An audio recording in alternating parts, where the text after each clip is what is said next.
अपर।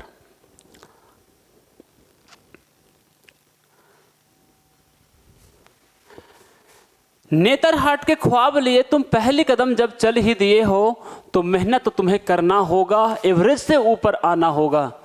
सैनिक स्कूल के ख्वाब लिए तुम पहली कदम जब चल ही दिए हो तो डिसिप्लिन में तुम्हें रहना ही होगा, हर दिन का मेहनत लगाना होगा। मिलिट्री स्कूल के ख्वाब लिए तुम पहली कदम जब चल ही दिए हो तो हर कदम मिलाकर चलना होगा, मेरे बातों को गांठ बांधना होगा। जय हिंद, मैं हूं राजेश और प्रॉमिस, वो वादा, वो मिशन जो हम लोगों ने स्टार्ट किया था, मिशन सैनिक school 2027, mission Netarhat school 2027, mission military school 2027, उसका आगाज़ हो चुका है और आज से ही मैं करता हूं आप लोगों के लिए क्लास स्टार्ट। तो सबसे पहला दिन है और ये हर दिन अब 9 बजे से हम लोग रहेंगे लाइव, जब तक कि हम लोग का इच्छा पूरी ना हो जाए। तो 9 बजे शाम से आप लोगों का रहेगा लाइव क्लास। आप ज़रूर आइएगा, जो भी बच्चे देख रहे हैं ज़रूर मिलिएगा, ठीक है ना। यदि और अपना सैनिक स्कूल, अपना जो भी अपना स्कूल का मिशन हम लोग चले थे उसको कंप्लीट करेंगे, उसको अंजाम तक पहुंचाएंगे, उसे अंतिम तक पहुंचाएंगे। चलिए स्टार्ट करते हैं। क्या होता है रेस्ट और क्या होता है मोशन। क्या होता है रेस्ट? मतलब विराम अवस्था। विराम अवस्था मतलब ये कि जब कोई वस्तु समय के साथ अपना स्थिति को, अपना पोजीशन को नहीं बदलती है तो उसे कहते हैं कि वो किसमें है? रेस्ट में है, विराम अवस्था में है। किताब पढ़ी हुई है यहाँ पे, वो समय के साथ समय बीत रही है और वो अपना स्थिति को, अपना पोजीशन को नहीं बदलता, तो ये किसमें है? रेस्ट में है। और जैसे बोले कि चलती हुई बस, टाइम भी बीत रहा है और टाइम के साथ वो अपना पोजीशन को, अपना स्टेट को भी बदल रहा है, अपना अवस्था को बदल रहा है, अपना पोजीशन को बदल रहा है, तो बोलते हैं कि वो किस में है? मोशन में है। An object is said to be in the motion when it changes its position with respect to time. An object is said to be in the rest when it does not change its position with respect to time. चलिए समझा गया आप लोगों को rest और motion के बारे में। अगला चलते हैं हम लोग, अगला चलते हैं, है ना। दूसरा बात अब समझ लेते हैं हम लोग को बहुत अच्छी चीज़ पढ़ना है। तो 2 चीज़ आप लोगों को समझना जरूरी है कि किसको बोलते हैं हम लोग अदिश राशि और किसको बोलते हैं सदिश राशि।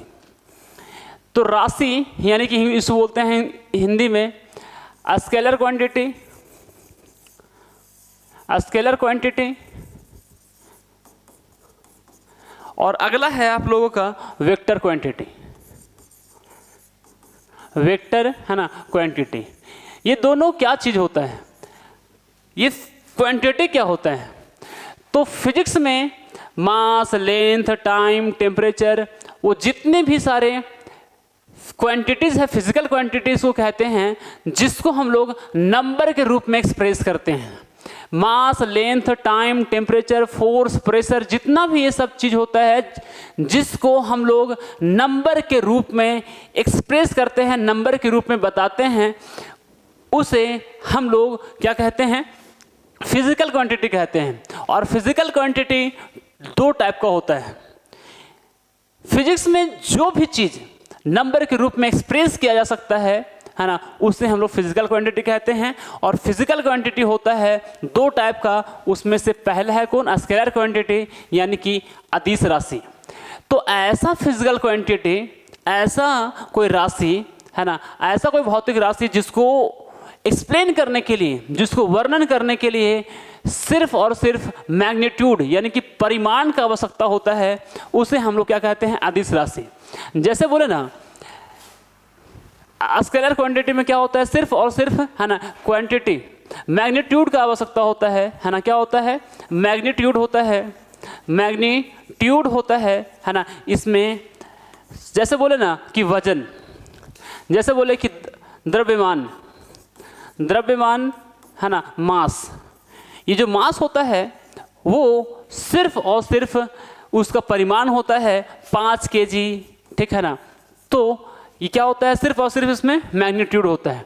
ये मैग्नीट्यूड क्या चीज़ है, तो मैग्नीट्यूड ये बताता है कि कोई भी चीज़ कितना ज़्यादा मात्रा में है या कितना कम मात्रा में है।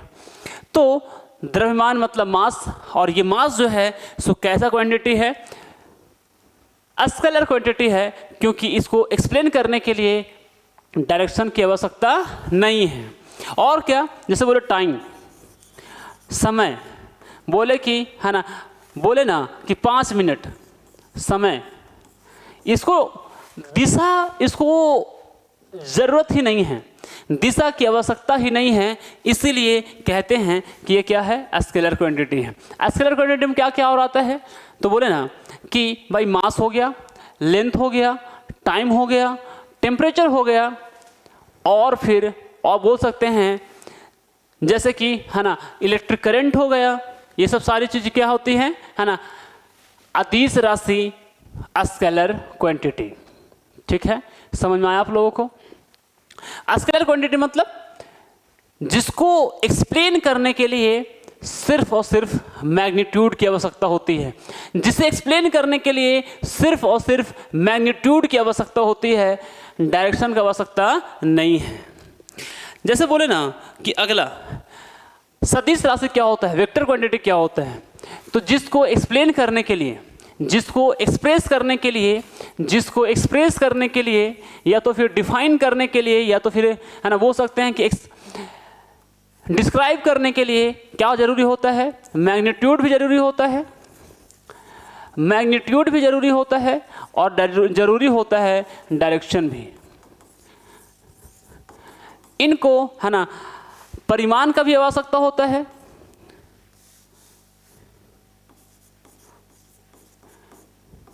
परिमाण का भी आवश्यकता होता है, और जरूरी होता है दिशा का भी। तो ये कहलाता है क्या, वेक्टर क्वांटिटी। जिसको एक्सप्लेन करने के लिए जिसमें डायरेक्शन आ गया, आप एक लाइन में याद रखिएगा, जिसमें डायरेक्शन आ गया वेक्टर क्वांटिटी, जिसमें डायरेक्शन नहीं आया वो हो जाएगा स्केलर क्वांटिटी।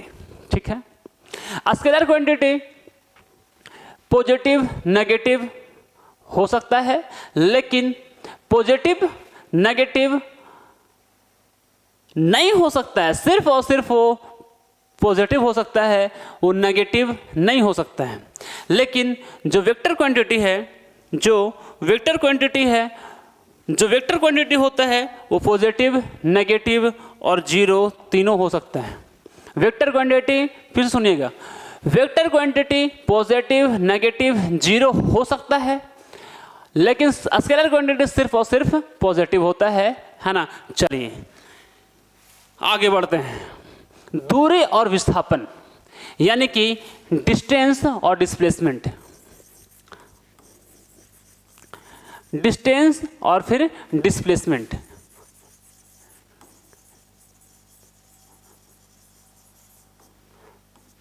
क्या होता है डिस्टेंस और क्या होता है डिस्प्लेसमेंट। डिस्टेंस बोले ना तो मान लीजिए कि यहाँ पर मेरा घर है और यहाँ पर मेरा स्कूल है, ठीक है। अब हम चलना शुरू किए तो भाई शुरुआत निकले, मोड़ पर गए, मोड़ पर निकलने के बाद थोड़ा मोड़ बायां मुड़े, फिर इधर गए, फिर इधर गए, फाइनली अपना स्कूल पहुंच गए। तो शुरुआत वाला बिंदु से लेकर के अंत वाले बिंदु के बीच में जो टोटल रास्ता का लंबाई है, यहाँ से ले यहाँ तक मान लीजिए कि 6 मीटर, यहाँ से यहाँ तक मान लीजिए है ना कि 10 मीटर, यहाँ से यहाँ तक मान लीजिए 16 मीटर, यहाँ से यहाँ मान लीजिए कि 4 मीटर, यहाँ से यहाँ मान लीजिए कि 20 मीटर। तो रास्ता का जो टोटल लंबाई है ना, उसको हम लोग कहते हैं डिस्टेंस। क्या कहते हैं? डिस्टेंस। ठीक है, तो ये है इनिशियल पॉइंट, शुरुआत का बिंदु है ना, और ये है फाइनल पॉइंट, ये है अंतिम बिंदु, फाइनल पॉइंट। तो मेरे भाई ये है इनिशियल पॉइंट यानी कि शुरुआत वाला बिंदु। ठीक है, तो शुरुआत वाला बिंदु और से अंतिम वाला बिंदु के बीच में रास्ता का जो टोटल लंबाई होता है उसको हम लोग कहते हैं डिस्टेंस। तो डिस्टेंस कितना हो गया हम लोग का? डिस्टेंस हो गया हम लोगों का, टोटल रास्ता को जोड़ देंगे 6 मीटर और 10 मीटर, 6 मीटर और 10 मीटर, और फिर है ना ये भी 16 मीटर, और फिर ये 4 मीटर, और ये हो गया 20 मीटर, और ये हो गया ख़त्म। जोड़ने के बाद जितना आएगा वही कहलाएगा टोटल डिस्टेंस। ठीक है, अब समझ लेते हैं थोड़ा सा हम लोग अच्छे से क्या होता है डिस्प्लेसमेंट, क्या होता है ना, किसके बारे में? डिस्प्लेसमेंट के बारे में। तो मेरे भाई अभी जैसे कि मैंने आप लोगों को बताया कि ये है मेरा, है ना, ये है मेरा घर और यहाँ पर है स्कूल। तो इस पॉइंट और इस पॉइंट के बीच में जो सबसे शॉर्टेस्ट रास्ता होता है, सबसे शॉर्टेस्ट रास्ता होता है ना, उसको हम लोग कहते हैं डिस्प्लेसमेंट। क्या बोलते हैं? डिस्प्लेसमेंट।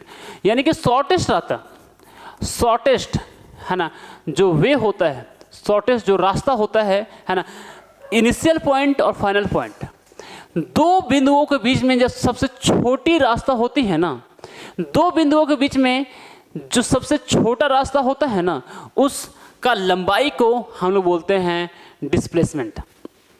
अब थोड़ा सा समझना जरूरी है कि डिस्टेंस जो है ना सो स्केलर क्वांटिटी है। क्या चीज़ है? Scalar quantity. इसको एक्सप्लेन करने के लिए है ना डायरेक्शन नहीं होता है, और डिस्प्लेसमेंट वेक्टर क्वांटिटी है, इसमें डायरेक्शन होता है। वेक्टर क्वांटिटी है, ये इसमें डायरेक्शन होता है। इनिशियल पॉइंट से लेकर फाइनल पॉइंट किसी ना किसी तो डायरेक्शन होगा ना भाई। ये पॉइंट मान लीजिए कि है ना, इधर बना रहे हैं आपका डायरेक्शन ऐसा, ठीक है, इस पॉइंट पे बना रहे हैं है ना डायरेक्शन। तो ये इधर हो गया नॉर्थ, है ना, इधर हो गया साउथ, इधर हो गया वेस्ट, और इधर हो गया ईस्ट। तो इस पॉइंट की तुलना में ये किस डायरेक्शन में है? नॉर्थ ईस्ट में है। तो किसी ना किसी डायरेक्शन में तो है ना भाई। तो डायरेक्शन को स्पेसिफाई करेंगे तो बोलेंगे ना कि मान लीजिए कि यहाँ से लेकर यहाँ तक 10 मीटर है, तो 10 मीटर किधर है? नॉर्थ ईस्ट में है। किधर है? नॉर्थ ईस्ट में, नॉर्थ ईस्ट में। ठीक है, 10 मीटर नॉर्थ ईस्ट में। तो ये कहलाएगा क्या? डिस्प्लेसमेंट। क्या कहलाएगा? डिस्प्लेसमेंट, यानी कि विस्थापन। क्या कहलाएगा? विस्थापन। तो विस्थापन देखा आपने कि जो विस्थापन होता है ना, उसमें डायरेक्शन भी आता है। डिस्टेंस में यदि डायरेक्शन को भी मिला देंगे तो क्या बन जाता है? डिस्प्लेसमेंट बन जाता है। वो क्या बन जाता है? डिस्प्लेसमेंट बन जाता है। ठीक है, डिस्टेंस और डिस्प्लेसमेंट समझ आया। डिस्टेंस यानी कि रास्ता का टोटल लंबाई, डिस्टेंस यानी कि है ना total length, total length of path. रास्ता का जो टोटल लंबाई होता है उसको डिस्टेंस कहते हैं। और शॉर्टेस्ट डिस्टेंस जो होता है, शॉर्टेस्ट डिस्टेंस, शॉर्टेस्ट लेंथ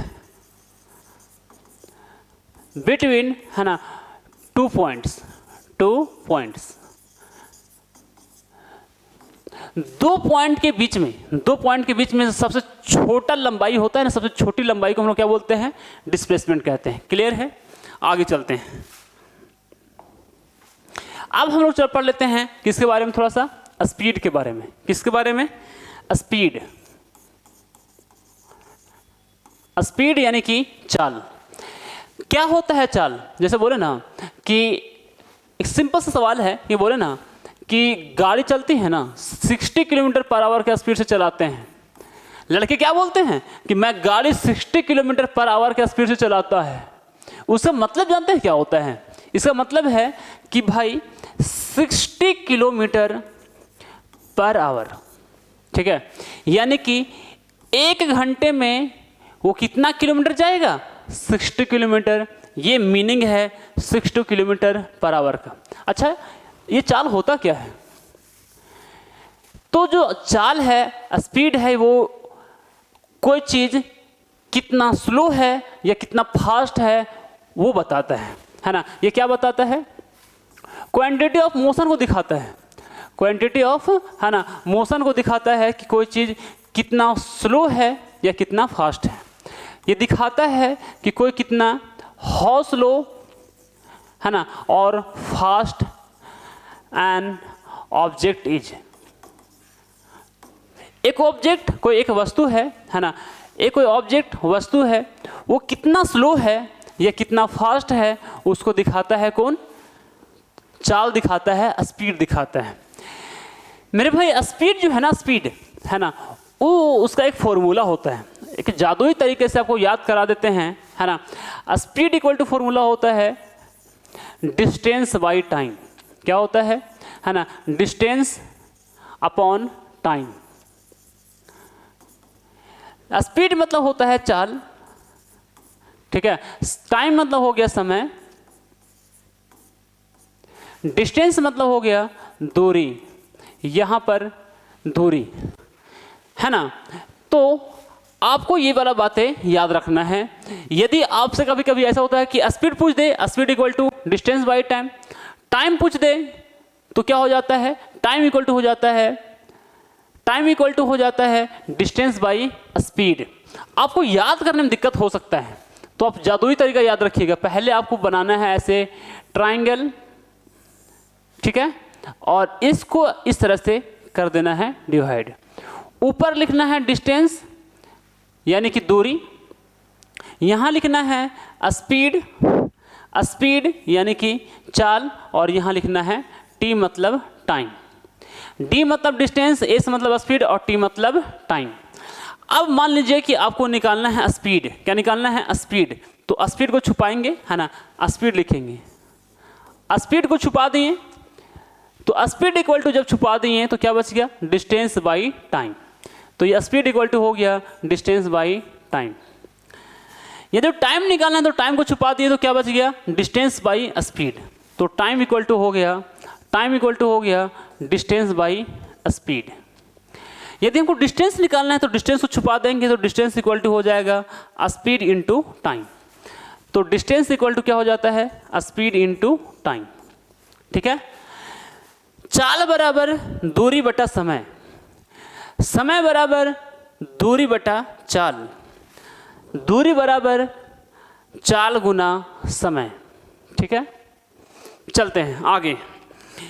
अब जो चाल है उसको हम लोग कैसे लिखते हैं? एसआई मात्रा क्या होता है इसका? तो डिस्टेंस को हम लोग नापते हैं मीटर में और टाइम को नापते हैं सेकेंड में, है ना। तो इसका एसआई यूनिट हो गया स्पीड का, स्पीड का, है ना, एसआई यूनिट बन गया आपका कितना, है ना, मीटर पर सेकेंड। क्या बन गया? Metre per second. क्या बन गया? Metre per second. तो जो चाल है, स्पीड है, उसका एसआई यूनिट क्या होता है आपका? Metre per second. और अलग अलग यूनिट होता है। आइए समझते हैं कि कैसे उसको चेंज किया जाता है या तो फिर कैसे उसको बदला जाता है। ठीक है मेरे भाई, बहुत ही इंटरेस्टिंग है। ठीक है ना, एग्जाम में आता है कई बार आपको, जब यदि इसमें नहीं आया तो आप दूसरे फॉर्म में भी इसका इस्तेमाल कर सकते हैं। यदि मान लीजिए कि मेरे को दिया हुआ है कि 10 मीटर पर सेकेंड, इसको बदलना है हम लोग को, है ना, किलोमीटर पर आवर में। किसमें बदलना है? किलोमीटर पर आवर में। तो यदि मीटर पर सेकेंड से किलोमीटर पर आवर में जाना रहेगा तो आप लोगों को सिर्फ क्या करना है? 18/5 से इसको मल्टीप्लाई कर देना है। 10 है तो 10 लिखेंगे, इसको मल्टीप्लाई करेंगे कितना से? 18/5 से। तो पहले था मीटर पर सेकेंड में, अब ये चेंज हो गया किलोमीटर पर आवर में। 5 1 जा 5, 5 2 जा 10, तो 18 2 जा 36, है ना। तो 36 किलोमीटर पर आवर। ठीक है। और यदि आपको लोगों को यदि दिया रहेगा किलोमीटर पर आवर में, मान लीजिए कि 72, है ना, किलोमीटर पर आवर, और आपको बदलना है मीटर पर सेकेंड में, तो क्या करेंगे? 72 लिखेंगे। और फिर किलोमीटर से, किलोमीटर पर आवर से मीटर पर सेकेंड में बदलने के लिए हम लोग को उल्टा 5/18 से मल्टीप्लाई करना पड़ता है। कितना से? 5/18 से, इसके उल्टा से, है ना। तो 18 1 जा 18, 18 4 जा 72, अब ये हो जाएगा 5 4 जा 20। जैसे ही 5 18 से मल्टीप्लाई किए तो किलोमीटर पर आवर बदल जाता है मीटर पर सेकंड में, और ये हो गया 5 4 जा 20, ठीक है, मीटर पर सेकंड, 20 मीटर पर सेकंड, ठीक है। तो ये था, है ना, किसके बारे में, स्पीड के बारे में। चलते हैं थोड़ा सा, है ना, किसके तरफ, अगला वेग के बारे में। वेग को हम लोग बोलते हैं वेलोसिटी। क्या बोलते हैं हम लोग, वेलोसिटी।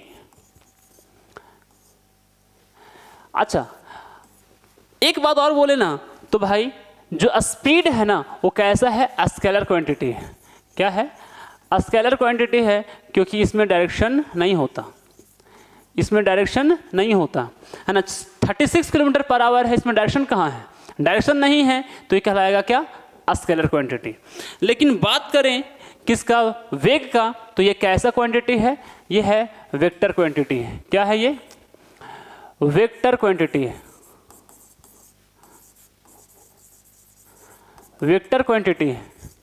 यदि बात करें कि वेग क्या होता है, तो किसी खास डायरेक्शन में, किसी खास डायरेक्शन में कोई ऑब्जेक्ट जितना स्पीड से चल रहा होता है ना, उसको हम लोग कहते हैं वेलोसिटी। यानी कि मान लो कि कोई ऑब्जेक्ट जो है ना 5 मीटर पर सेकंड के स्पीड से चल रहा है ना, ईस्ट की तरफ, तो ये बन जाएगा उस ऑब्जेक्ट का वेलोसिटी। क्या बन जाएगा, वेलोसिटी।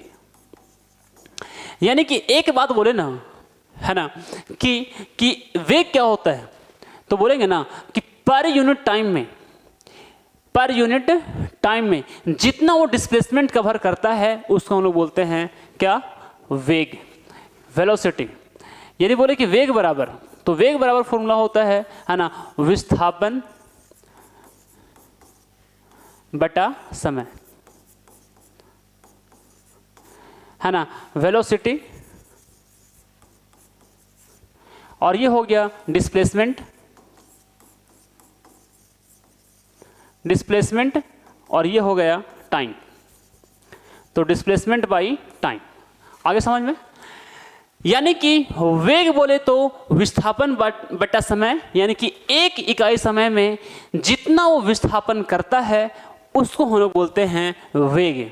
या तो फिर किसी खास दिशा में कोई ऑब्जेक्ट जितना चाल से चल रहा होता है, किसी खास डायरेक्शन में कोई ऑब्जेक्ट जितना स्पीड से वो कवर कर रहा होता है, वही कहलाता है उसका वेलोसिटी। क्या कहलाता है उसका, वेलोसिटी, ठीक है। समझ आया आप लोगों को, वेलोसिटी। यानी कि वेलोसिटी इक्वल टू बोल सकते हैं कि ये एक तरीके से बोल सकते हैं कि कोई ऑब्जेक्ट कोई खास डायरेक्शन में जितना स्पीड से ट्रैवल कर रहा होता है उसी को हम लोग बोलते हैं वेलोसिटी। अच्छा, वेलोसिटी और स्पीड क्या हर केस में सेम होगा? एक केस होता है ना, जहाँ पर केस होता है एक, जहाँ पर, है ना, जब कोई ऑब्जेक्ट स्ट्रेट लाइन में चल रहा हो, मान लीजिए स्ट्रेट लाइन में चल रहा है ना, मान लीजिए कि ईस्ट के डायरेक्शन में, किधर जा रहा है, ईस्ट के डायरेक्शन में, और चल रहा है 5 मीटर पर सेकंड के स्पीड से, तो कोई खास डायरेक्शन में जा रहा है तो इसका वेलोसिटी भी यही हो जाएगा। और बोले कि कितना स्पीड है, किस स्पीड से वो चल रहा है, तो भाई 5 मीटर पर सेकंड की स्पीड से चल रहा है ना। तो स्ट्रेट लाइन में जब कोई ऑब्जेक्ट चल रहा होता है ना, तो उसका वेलोसिटी और उसका स्पीड सेम होता है। क्या होता है, सेम होता है। आगे समझ में, चलिए ठीक है, आगे चलते हैं। बोले कि त्वरण क्या होता है ना, इसको बोलते हैं इंग्लिश में एक्सेलरेशन। क्या बोलते हैं, एक्सेलरेशन। एक्सेलरेशन क्या होता है, तो एक्सेलरेशन का मतलब होता है मेरे भाई त्वरण, और त्वरण का मतलब होता है कि कोई ऑब्जेक्ट है, कोई आदमी है, वो गाड़ी पे बैठा, एक्सेलेरेटर दबाया, तो उसका स्पीड क्या होता है, बढ़ता है। उसका स्पीड क्या होता है, बढ़ता है। तो त्वरण का जनरल मतलब ये है कि भाई कोई वस्तु, कोई ऑब्जेक्ट जब मोशन कर रहा होता है ना, जब गति कर रहा होता है ना, तो एक यूनिट टाइम में वो कितना स्पीड को बढ़ाया है, एक यूनिट टाइम में कितना स्पीड को घटाया है, या तो ये बोले कि एक यूनिट टाइम में कितना स्पीड को वो चेंज करता है, इसी को हम लोग बोलते हैं त्वरण। जैसे बोले ना कि अभी कोई एक वस्तु है, एक डायग्राम बनाते हैं, है ना, एक ग्राफ बनाते हैं, टेबल, ठीक है ना। अभी बज रहे थे, है ना, इधर लिख दिए टाइम, इधर लिख दिए वेलोसिटी, ठीक है। तो अभी बज रहे थे 9:01 हुआ, तो मान लीजिए कि, है ना, हम ले रहे हैं मिनट में ले रहे हैं, ठीक है। 9:01 हुआ, इसका स्पीड था अभी, है ना, 4 किलोमीटर पर आवर, ठीक है। 2 मिनट हुआ, इसका स्पीड बढ़कर हो गया 10 किलोमीटर पर आवर। स्पीड और बढ़ाया, 3 मिनट हुआ, ठीक है, तो इसका स्पीड बढ़ करके हो गया, है ना, मान लीजिए कि 15 किलोमीटर पर आवर। तो भाई 3 मिनट में वो कितना स्पीड को चेंज किया है, पहले था 0 और बढ़ा कर स्पीड उसका हो गया 15 किलोमीटर पर आवर, है ना। तो 3 मिनट में उसका स्पीड कितना बढ़ा है, 15 किलोमीटर पर आवर। तो 1 मिनट में कुछ ना कुछ तो स्पीड बढ़ा होगा, उसके हिसाब से 1 सेकेंड में कुछ ना कुछ स्पीड इंक्रीज किया होगा। तो 1 यूनिट टाइम में जितना स्पीड बढ़ा है ना, ये तो 1 यूनिट टाइम में, 1 मिनट में, 1 आवर में, 1 सेकेंड में जितना स्पीड इंक्रीज करता है या तो डिक्रीज करता है किसी भी ऑब्जेक्ट का, उसी को हम लोग बोलते हैं एक्सेलरेशन। क्या बोलते हैं हम लोग? एक्सेलरेशन कहते हैं, ठीक है। क्या बोलते हैं? एक्सेलरेशन। एक्सेलरेशन को दिखाते हैं ए से, और जो फॉर्मूला होता है ना, लिख देते हैं एक्सेलरेशन। एक्सेलरेशन इक्वल टू होता है क्या फॉर्मूला, है ना, change in velocity per unit time. Change in velocity मतलब कि पहले वेलोसिटी था, मान लीजिए कि शुरुआत में चलना शुरू किया, है ना, शुरुआत में वेलोसिटी था, मान लीजिए कि इसका u, चलते मान लीजिए कि, है ना, 10 सेकेंड में उसका स्पीड हो गया, है ना, v, कितना हो गया, v हो गया। तो चेंज इन वेलोसिटी, चेंज मतलब शुरुआत में मान लीजिए चल रहा था 5 मीटर पर सेकंड का स्पीड से, 5 मीटर, है ना, पर सेकंड का स्पीड से, इसका हो गया 15 मीटर पर सेकंड हो गया। कितना स्पीड चेंज किया? चेंज मतलब होता है इन लोग दोनों का डिफरेंस, कितना चेंज किया, कितना इंक्रीज किया। इंक्रीज मतलब पहले था 15 अब हो गया, पहले था 5 अब हो गया 15, यानी कि 10 मीटर पर सेकेंड उसका स्पीड बढ़ गया है ना। तो चेंज मतलब कि कितना बढ़ा है, तो 10 मीटर पर सेकेंड बढ़ा है, यानी कि इन लोग दोनों का डिफरेंस, ठीक है ना। मान लीजिए कि ये वाला है शुरुआत में है, u मतलब इनिशियल वेलोसिटी और v मतलब फाइनल वेलोसिटी, तो बन जाता है क्या, final velocity minus initial velocity divided by time. This represent change in velocity. Change in velocity कितना स्पीड बढ़ा है या कितना स्पीड घटा है, कितना स्पीड बढ़ा है या कितना स्पीड घटा है, उसको निकालने के लिए हम लोग को निकालना पड़ता है डिफरेंस। तो डिफरेंस निकाल दे और डिवाइडेड बाय टाइम, ठीक है। एक्सेलरेशन, एक्सेलरेशन का जनरल मतलब समझा दिया आप लोगों को ना, कि 1 यूनिट टाइम में कोई ऑब्जेक्ट जितना स्पीड को वो चेंज करता है, जितना स्पीड को क्या करता है, चेंज करता है, उसको हम लोग कहते हैं एक्सेलरेशन। क्या कहते हैं? एक्सेलरेशन कहते हैं। अच्छा, एक बात और मेरे दोस्त एकदम ध्यान से देखिएगा, है ना, कि एक्सेलरेशन का पूछा जाता है कि एसआई यूनिट क्या होता है। तो एक्सेलरेशन को दिखाएं ए से, है ना। वेलोसिटी ऊपर में क्या चाहिए, वेलोसिटी। वेलोसिटी मतलब स्पीड समझिए, स्पीड का यूनिट क्या होता है, मीटर पर सेकंड, और नीचे क्या है, टाइम है, तो टाइम लिख दी।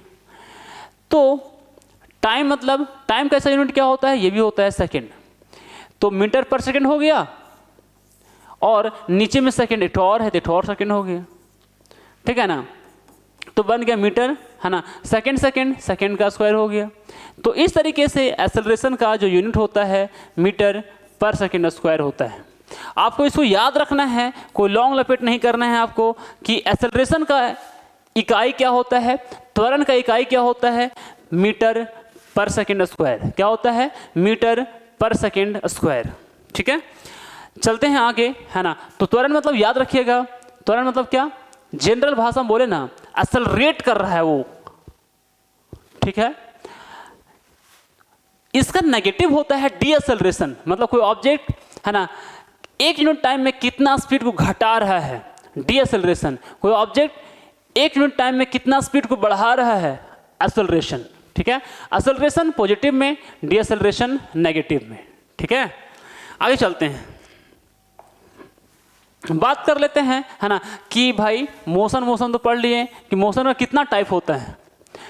तो मोशन का इस बेसिस पर कि वो किस रास्ते से होकर के जाता है ना, the path which he take to cover the distance, दूरी को तय करने के लिए किस रास्ते से वो कवर करता है, रास्ते का प्रकार के अनुसार उसका अलग अलग गति का प्रकार हो सकता है, गति का अलग अलग टाइप हो सकता है।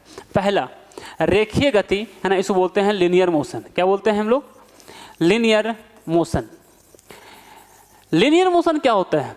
जब कोई ऑब्जेक्ट स्ट्रेट लाइन में ट्रेवल करती है उसे हम लोग क्या कहते हैं? रेखीय गति कहते हैं, लीनियर मोशन कहते हैं। जैसे एग्जांपल के लिए बोले ना कि, है ना, शूट किए, है ना, शूट किए तो बुलेट का जो मोशन का टाइप होगा वो कैसा होगा? बिल्कुल स्ट्रेट होगा। क्या होगा? बिल्कुल सीधी रेखा में जाएगी। तो ये कहलाएगा कैसा मोशन है? कैसा मोशन कर रहा है बुलेट? लीनियर मोशन कर रहा है। जैसे बोलें कि भाई कोई ऑब्जेक्ट को जो है ना फ्रीली धरती की तरफ गिराओ तो क्या होगा? बिल्कुल स्ट्रेट गिरेंगी। तो ये कहलाएगा क्या? Linear motion. ठीक है ना। तो object in the case of free fall, object in case of free fall, free fall मतलब एकदम उसको बिंदास गिरा रहे हैं ग्रेविटी के इन्फ्लुएंस में, मतलब धरती की तरफ उसको क्या कर रहा है, धरती उसको अपनी तरफ खींच रहा है। तो क्या होगा? बिल्कुल सीधा रेखा में ट्रैवल करता है। ये क्या कहलाता है? लीनियर मोशन कहलाता है। जैसे बोले ना कि कार है, उसका स्टीयरिंग को हम सीधा कर दिए एकदम हमेशा और एक्सीलरेटर को दबाएं, गियर लगाएं, तो कार जो है ना सो इतना रफ्तार से आगे जाएगी और क्रैश करके एकदम दीवार को टक्कर मारेगी, क्योंकि रास्ता तो सीधा होता नहीं है। उसके बाद आएगा पड़ोसी कि भाई कौन है, ठीक है ना। तो वो भी एक तरह का जो मोशन हुआ वो क्या कहलाता है? Linear motion. ठीक है, आगे क्या होता है ना, वक्र रेखीय गति, इसको बोलते हैं हिंदी में, इंग्लिश में प्रोजेक्टाइल मोशन। क्या बोलते हैं? Projectile motion. क्या होता है प्रोजेक्टाइल मोशन? जैसे कि किसी भी वस्तु जब फेंकते हैं ना, किसी भी वस्तु पहले फेंकते हैं ना, तो वो इस टाइप का गति करता है, कुछ ऐसे जाता है और ये ऐसे जाकर के ऐसे गिरता है। तो जो इस रास्ता को ये टेक किया, ये जो बोलते हैं ना, जिस कर्व से होकर के पास हुआ है, ट्रैवल किया है, ये रास्ता को, इस रास्ते के में किया गया ऑब्जेक्ट का मोशन को हम लोग क्या कहते हैं? वक्र रेखीय गति कहते हैं, प्रोजेक्टाइल मोशन कहते हैं। When we throw the object, then path it take, that motion is called projectile motion. किसी भी वस्तु को फेंकते हैं तो जिस रास्ते से होकर गुजरता है ना, उस तरह के मोशन को हम लोग क्या कहते हैं? प्रोजेक्टाइल मोशन कहते हैं। ठीक है, चलिए आगे चलते हैं, समझते हैं, है ना, क्या होता है घूर्णी, है ना। मेरे भाई एक बात बोले ना, तो एक होता है रोटेशन। क्या होता है? रोटेशन। और बोले ना एक होता है रेवोल्यूशन। रेवोल्यूशन। तो रोटेशन और रेवोल्यूशन में बहुत बड़ा अंतर है। क्या अंतर है? जैसे बोले ना कि लट्टू है, क्या है? लट्टू है, ठीक है।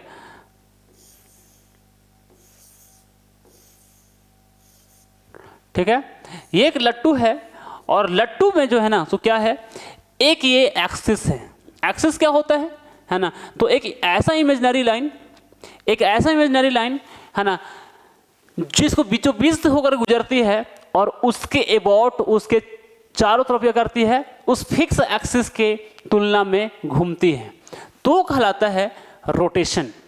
अपने फिक्स एक्सिस, अपने जो बीचों बीच में इमेजिनरी लाइन खींचा गया है, एक्सिस बोलते हैं उसको, तो अपने फिक्स एक्सिस के चारों तरफ घूमेगा तो उसको बोलते हैं हम लोग रोटेशन। क्या कहते हैं? रोटेशन। इसको स्पिन मोशन भी कहते हैं। क्या कहते हैं?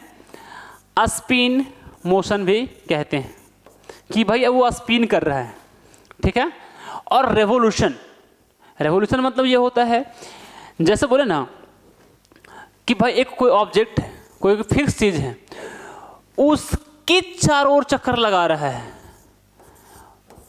उसके चारों ओर चक्कर लगा रहा है, तो ये कहलाएगा रेवोल्यूशन। क्या कहलाएगा? रेवोल्यूशन। कोई फिक्स ऑब्जेक्ट के चारों ओर चक्कर लगाएगा तो उसको हम लोग बोलते हैं कि क्या कर रहा है? रेवोल्यूशन कर रहा है, ठीक है। रोटेशन और रेवोल्यूशन में आपको अंदर समझ में आया, ठीक है ना। जैसे बोले ना कि सन फिक्स है और जितने प्लैनेट्स हैं उसके चक्कर लगा रहे हैं, तो ये कहलाएगा रेवोल्यूशन। धरती है अपने जब फिक्स है, सॉरी वो घूम रही है, धरती के सन के चारों चक्कर लगा रही है और अपने पोजीशन पर भी घूम रही है, तो अपने पोजीशन पर घूम रही है वो कहलाएगा रोटेशन। और सूरज के चक्कर लगा रही है उसको हम लोग बोलते हैं क्या? रेवोल्यूशन, ठीक है। आगे चलते हैं। अब हम लोग थोड़ा सा पढ़ लेते हैं क्या होता है दोलन गति। इसको हम लोग इंग्लिश में बोलते हैं, ठीक है ना, ऑसिलेटरी मोशन।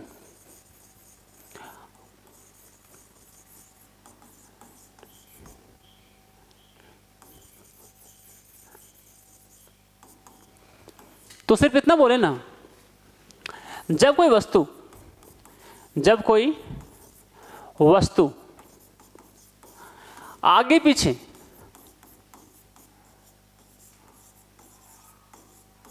गति करता है, इंग्लिश में बोले ना कि when an object are in the motion in to and fro, या तो बोल सकते हैं कि to and fro motion, to and fro motion, आगे और पीछे की जो गति है ना, उसको हम लोग बोलते हैं क्या? दोलन गति, ऑसिलेटरी मोशन। या तो बोल सकते हैं बैक एंड फोर्थ मोशन। क्या बोल सकते हैं? बैक एंड, है ना, फोर्थ मोशन। तो बैक एंड फोर्थ मोशन को ही बोला जाता है ना, oscillatory motion. To and fro motion को ही बोला जाता है ऑसिलेटरी मोशन, ठीक है। आगे पीछे कोई गति कर रहा है ना, ये भी हो गया क्या? Oscillatory motion. और फिर है ना आगे पीछे कोई गति कर रहा है, ये क्या कहलाता है? Oscillatory motion. जैसे बोले ना कि एक पेंडुलम है, आपको पेंडुलम नहीं समझाता होगा क्या चीज है, सो चलिए समझाते हैं। पेंडुलम क्या होता है? पेंडुलम एक ये फिक्स चीज है ना, जिससे एक रस्सी को बांध दी गई है, और ये है एक कोई मेटल का गोला, ठीक है। तो इस मेटल का गोला को बोला जाता है बॉब, और ये जो अरेंजमेंट है टोटल उसको बोलते हैं हम लोग पेंडुलम। क्या बोलते हैं? पेंडुलम। लोलक बोलते हैं, ठीक है। और इसको, इस पोजीशन को, एक किनारे वाले पोजीशन को हम लोग बोलते हैं एक्सट्रीम पोजीशन। क्या बोलते हैं? एक्सट्रीम पोजीशन, एक्सट्रीम पोजीशन कहते हैं। और इसको बोलते हैं, बीच वाला बोलते हैं मीन पोजीशन। क्या बोलते हैं? मीन पोजीशन कहते हैं। और आगे वाला भी बोलते हैं हम लोग, है ना, एक्सट्रीम पोजीशन। तो एक बार एक्सट्रीम पोजीशन से जा करके दूसरे एक्सट्रीम पोजीशन पे और फिर से अपने एक्सट्रीम पोजीशन पर आ जाता है ना। इस तरह का जो मोशन होता है इसको हम लोग बोलते हैं ऑसिलेटरी मोशन। क्या बोलते हैं? Oscillatory motion. और फिर इसमें दो तीन बात और है कि एक एक्सट्रीम पोजीशन से जा करके दूसरे एक्सट्रीम पोजीशन पर और फिर से अपने एक ओरिजिनल पोजीशन पे आ गया, तो इसको हम लोग बोलते हैं वन ऑसिलेशन। क्या कहते हैं? वन ऑसिलेशन कहते हैं। और एक एक्सट्रीम पोजीशन से दूसरे एक्सट्रीम पोजीशन और फिर से अपने बैक पोजीशन पर आने में जितना समय लगता है उसको हम लोग कहते हैं टाइम पीरियड। क्या कहते हैं? Time period. तो भाई टाइम पीरियड क्या होता है ना, एक ऑसिलेशन होने में, एक लेसन कंप्लीट करने में लगा समय को, जितना समय लगता है उसको हम लोग बोलते हैं टाइम पीरियड। और वन ऑसिलेशन तो समझ में आ ही गया आप लोगों को कि एक्सट्रीम पोजीशन से दूसरे एक्सट्रीम पोजीशन, फिर से अपने बैक पोजीशन पे आने में आता है ना। तो इसको हम लोग कहते हैं कि वो क्या है, एक ऑसिलेशन वो कंप्लीट कर लिया। चलिए अगला समझते हैं हम लोग, है ना, जिग जैग मोशन। भाई तो बहुत ही आसान है ना।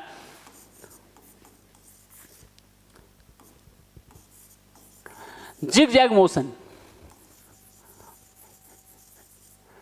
मेरे भाई, जब कोई वस्तु नहीं, ये जैसे मुझसे बोले कि मच्छी का भिनभिनाहट, मच्छर का भिनभिनाहट, जब मच्छर ऐसे किया है ना, भिन चलते जा रहा है ना, तो ये मोशन का है ना, एट रैंडम जिस डायरेक्शन में, अलग अलग डायरेक्शन में क्या करता है ना, मोशन करता है, तो ये कहलाता है क्या, zig zag motion. At random, बिना सोचे समझे अलग अलग डायरेक्शन में वो क्या करता है, गति करता है, मोशन करता है, इसको हम लोग बोलते हैं जिग जैग मोशन। अगला चलते हैं, आगे चलते हैं और समझते हैं हम लोग क्या,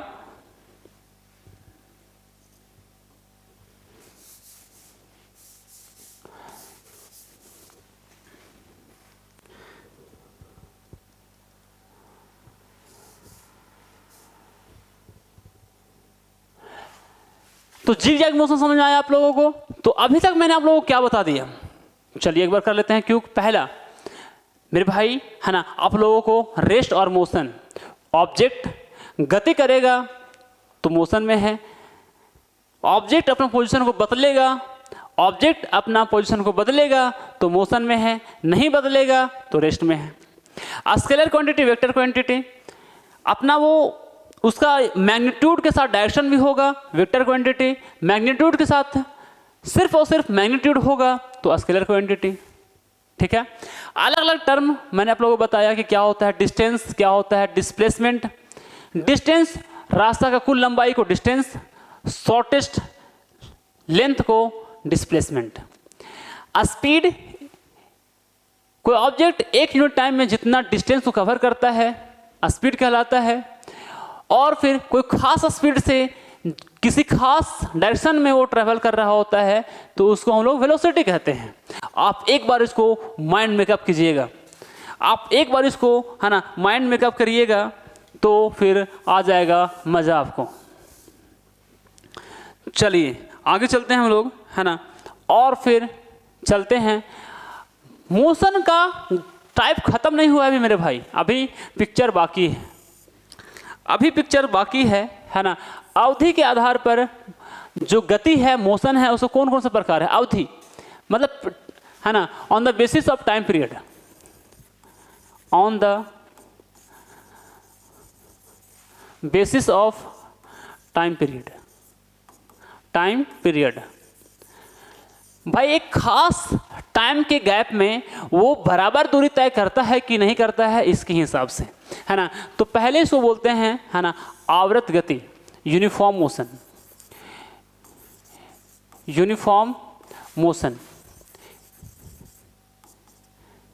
सॉरी, यूनिफॉर्म मोशन नहीं, इसको बोलते हैं हम लोग हिंदी में पीरियोडिक मोशन। क्या बोलते हैं, पीरियोडिक मोशन। पीरियोडिक मोशन क्या होता है, पीरियोडिक मोशन क्या होता है, आवर्ती गति क्या होता है। तो जब कोई ऑब्जेक्ट कोई खास इंटरवल ऑफ टाइम में, कोई खास टाइम के गैप में यदि अपने मोशन को वो रिपीट करता है तो उसको हम लोग बोलते हैं पीरियोडिक मोशन। क्या बोले, एक खास टाइम पीरियड में, भाई जैसे बोले ना कि कोई ऑब्जेक्ट सर्कुलर मोशन में मूव कर रहा है तो क्या हो रहा है ना, कि मोशन किया और फिर से वो घूम करके यहीं पे आ गया, फिर से घूम करके यहीं पे आ गया, कोई फिर से फिक्स टाइम पर, मान लो कि 5 सेकेंड में, मान लीजिए कि है ना 5 सेकेंड में है ना रिपीट कर रहा है। अभी यहाँ चलना शुरू किया, 5 सेकेंड हुआ, फिर से यहीं पे आ गया, तो फिक्स टाइम के बाद वो अपने मोशन को रिपीट कर रहा है, तो ये कहलाता है क्या, पीरियोडिक मोशन। क्या कहलाता है? Periodic motion. क्या बोला ना कि जैसे बोले ना कि भाई पंखा का जो ब्लेड है एक चक्कर जितना टाइम में लगाता है, अगले एक चक्कर फिर उतना ही टाइम में लगाता है, फिर अगला एक चक्कर उतना ही टाइम पे लगाता है, तो खास टाइम के बाद वो अपने मोशन को रिपीट कर रहा है, तो पीरियोडिक मोशन है। जैसे बोले है ना कि पेंडुलम है, क्या चीज़ है? पेंडुलम है ना। आप उसको यदि यहाँ पर फ्रिक्शनलेस पेंडुलम लिया जाएगा और आप एक्सट्रीम पोजीशन में छोड़ देंगे, ठीक है, तो ये क्या करता है ना कि एक्सट्रीम पोजीशन पे जाएगा, ठीक है ना, फिर मेन पोजीशन पे आ जाएगा और फिर से यहाँ पर अपना एक्सट्रीम पोजीशन पे आ जाएगा, फिर से निश्चित टाइम पीरियड में वो क्या करता है? अपने मोशन को रिपीट करते रहता है, तो ये क्या कहलाता है? पीरियोडिक मोशन कहलाता है। क्या कहलाता है? पीरियोडिक मोशन इसे हम लोग कहते हैं। क्या कहते हैं हम लोग? पीरियोडिक मोशन कहते हैं। यानी कि फिक्स टाइम में वो अपने मोशन को क्या कर रहा है? रिपीट कर रहा है। फिक्स टाइम में अपने वो मोशन को रिपीट कर रहा है, तो इसे हम लोग क्या कहते हैं? Periodic motion. क्या कहते हैं? Periodic motion. ठीक है, चलिए और फिर पीरियोडिक मोशन का और क्या एग्जांपल हो सकता है? जैसे कि बोले घड़ी का सुई, एक चक्कर लगाने में यदि मिनट का सुई को 1 मिनट लगा है, तो अगले एक चक्कर फिर से रिपीट करने में 1 ही मिनट लगेगा, फिर से 1 ही मिनट, फिर से 1 ही मिनट, तो खास टाइम के बाद वो अपने आप को रिपीट कर रहा है, तो ये कहलाता है क्या? Periodic motion. क्या कहलाता है? Periodic motion. और एक होता है ये non periodic motion. Non periodic motion. ये नॉन पीरियोडिक मोशन क्या होता है? नॉन पीरियोडिक मोशन क्या होता है? तो जब कभी भी है ना फिक्स टाइम के बाद वो अपने मोशन को रिपीट नहीं करेगा, तो उसको हम लोग बोलते हैं क्या? Non periodic motion. हो सकता है कि वो अपने मोशन को रिपीट भी करे, लेकिन वो फिक्स टाइम में रिपीट नहीं करेगा, तो उसको हम लोग पीरियोडिक मोशन नहीं कहेंगे। मान लीजिए कि हम चक्कर लगा रहे हैं, हम राउंड कर रहे हैं, चक्कर लगा रहे, दौड़ रहे हैं, अभी यहाँ से यहाँ तक हमको एक चक्कर आने में 1 मिनट लगा, फिर से हम थोड़ा थक गए, एक और राउंड लगाने में मेरे को 1.2 मिनट लग गया, तो क्या ये पीरियोडिक मोशन हुआ? सेम टाइम पीरियड नहीं है, सेम है ना समय की अवधि नहीं है ना, लेकिन मोशन तो रिपीट हो रहा है, मोशन रिपीट हो रहा है, रास्ता रिपीट हो रहा है, लेकिन टाइम पीरियड सेम नहीं है, तो इसको पीरियोडिक मोशन कतई नहीं कहेंगे।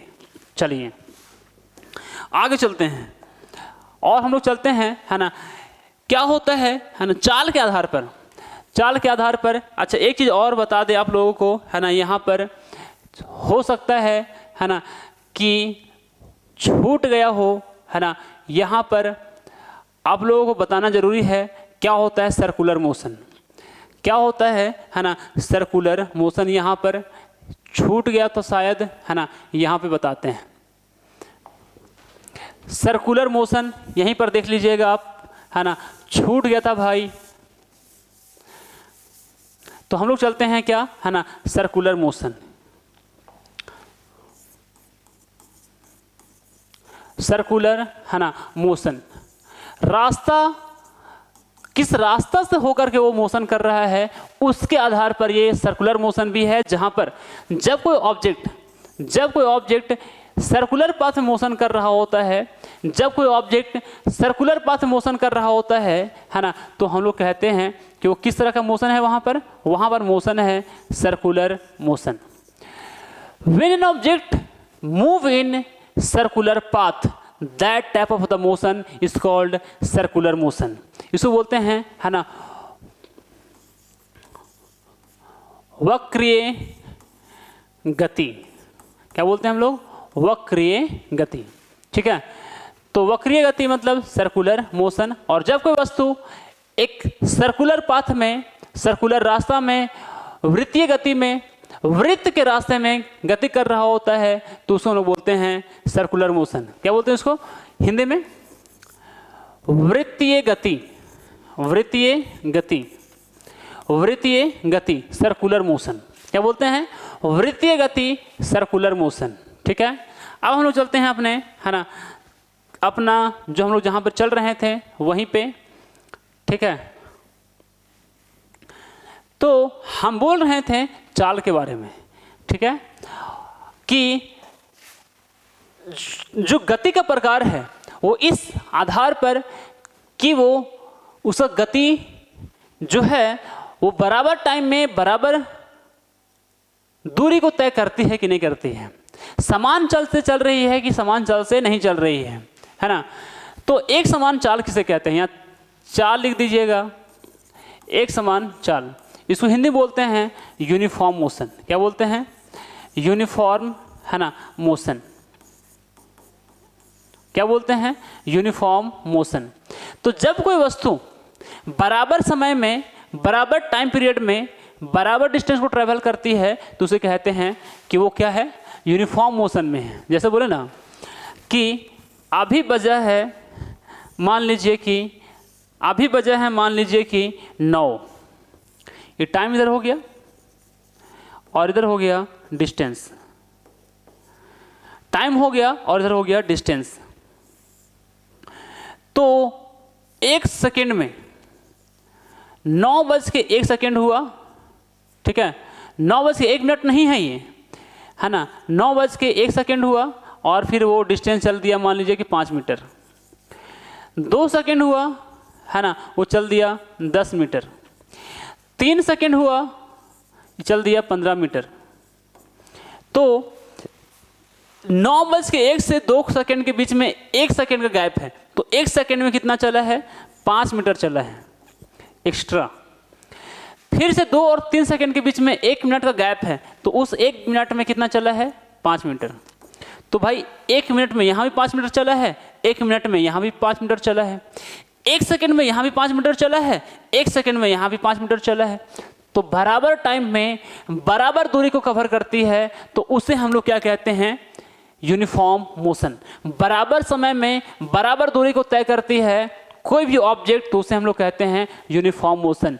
When an object cover equal distance in equal interval of time, that type of motion of object is known as uniform motion. चलते हैं आगे, है ना, और समझते हैं non uniform motion. Non uniform motion, non uniform, है ना, मोशन। तो नॉन यूनिफॉर्म मोशन क्या होता है? नॉन यूनिफॉर्म मोशन क्या होता है? तो इसके लिए बनाते हैं एक टेबल। क्या बनाते हैं? एक टेबल, ठीक है, अंडरस्टैंडिंग के लिए। अभी हो रहे थे मान लीजिए कि 9, ठीक है, इधर लिख रहे हैं समय को और इधर लिख रहे हैं डिस्टेंस को लिख रहे हैं, ठीक है। तो 9:01 हो गया, है ना, और फिर वो चल गया 1 मीटर चला। 9:02 हुआ तो मान लीजिए कि चल गया, है ना, 7 मीटर। 9:03 हुआ, ये चला मान लीजिए कि 12 मीटर और आगे। 9:04 हुआ, ये हो गया, चल गया मान लीजिए कि 20। तो क्या यहाँ से यहाँ तक 1 मिनट हुआ? 1 मिनट हुआ, तो क्या 1 मिनट में कितना दूरी तय किया है भाई? 6 मीटर। 9:02 से 9:03 के बीच में 1 मिनट का गैप है, तो अगले 1 मिनट में कितना चला है? 7 से लेकर के 7, 8, 9, 10, 11, 12, तो 5 मीटर और चल दिया। फिर अगले 9:03 से लेकर के 9:04 के बीच में 1 मिनट का गैप है ना, तो अगले 1 मिनट में कितना चला है? 8 मीटर। तो भाई देख रहे हैं कि बराबर बराबर टाइम में बराबर बराबर दूरी तय नहीं कर रही है, तो उसको हम लोग कहते हैं नॉन यूनिफॉर्म मोशन।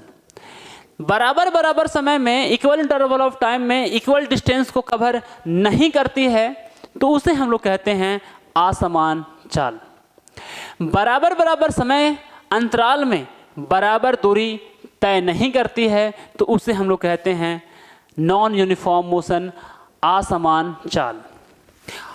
असमान गति, क्या बोलते हैं? असमान गति। सॉरी, यहाँ चाल नहीं लिखने का, है ना, क्या लिखना था? गति लिखना था। असमान गति। चलिए अब हम लोग आ गए हैं, है ना, उस जगह पर जहाँ पर हम लोग को आने वाली है मज़ा। मेरे भाई, फोर्स, बल यानी कि फोर्स, फोर्स क्या होता है? फोर्स तो किसी भी चीज को खींचना या धक्का देना, किसी भी चीज को खींचना या धक्का देना कि जो प्रोसेस होता है उसको हम लोग बोलते हैं force. Force is a push और पुल, पुश और पुल, ठीक है। अच्छा, फोर्स का हम लोग कहाँ कहाँ पर यूज करते हैं? फोर्स का हम लोग, बल का हम लोग कहाँ कहाँ पर प्रयोग करते हैं? इसको बोलते हैं, है ना, खींचना, खींचना और धक्का देने में।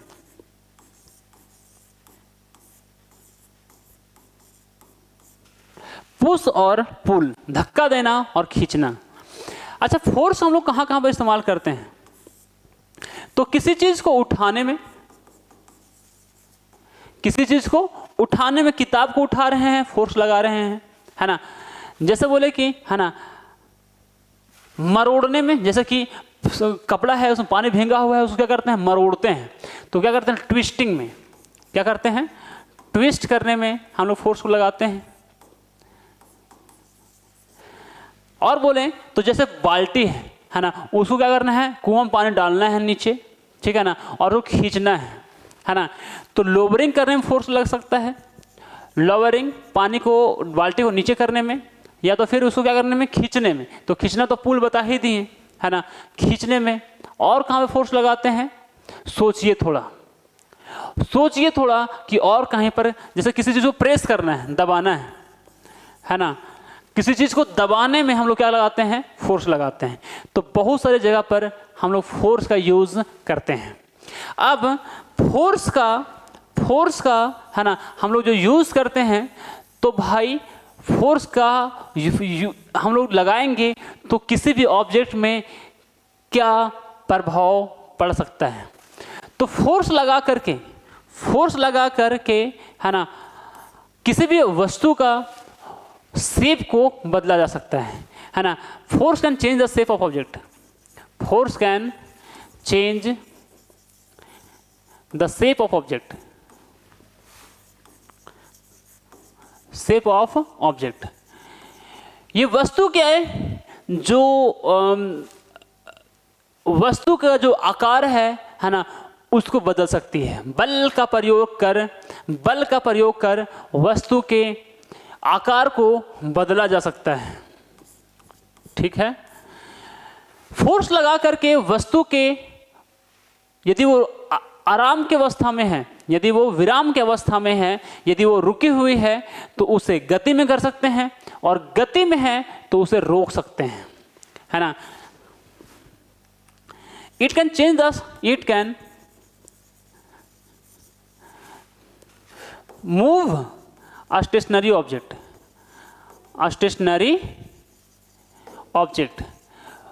और स्टेशनरी ऑब्जेक्ट यानी कि रुकी हुई वस्तु को गति में किया जा सकता है।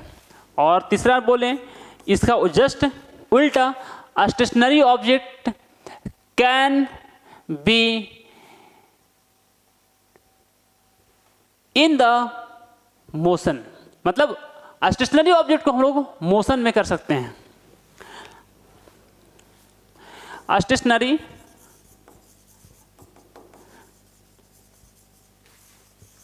ऑब्जेक्ट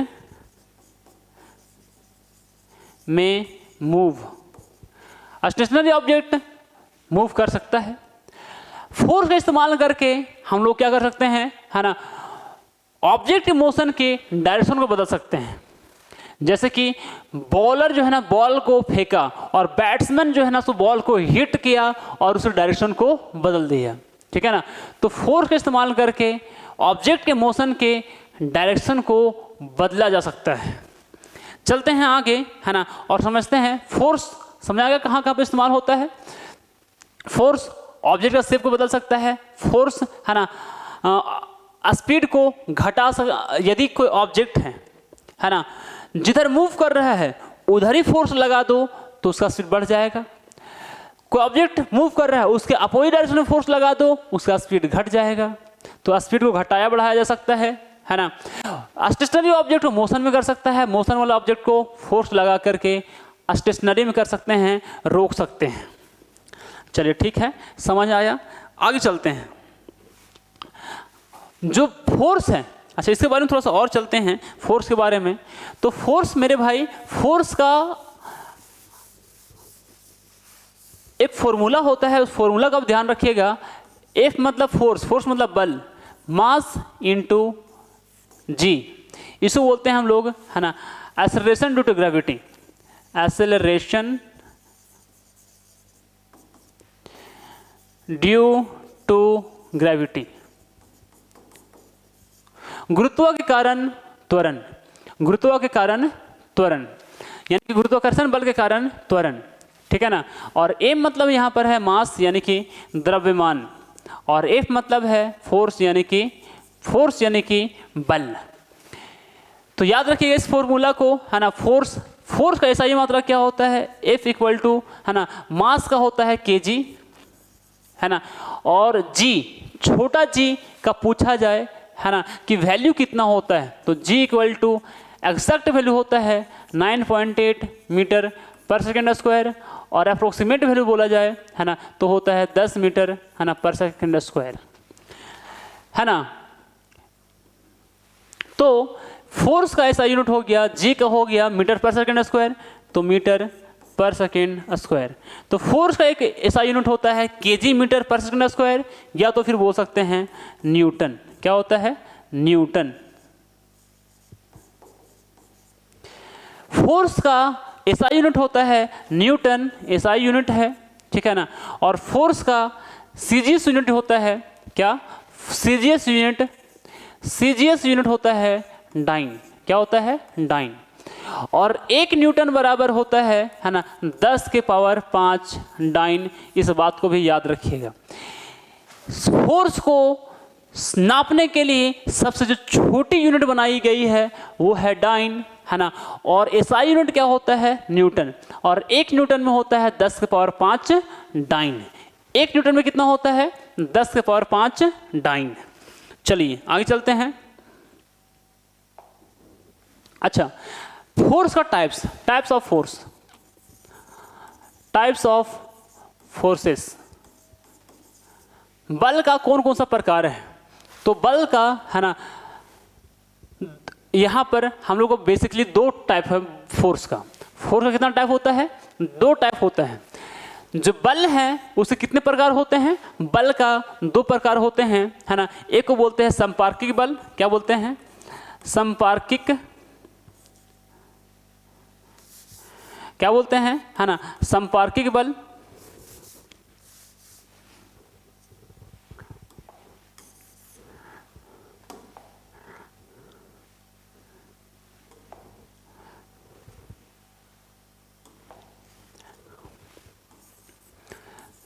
बल का बेसिकली 2 प्रकार होता है,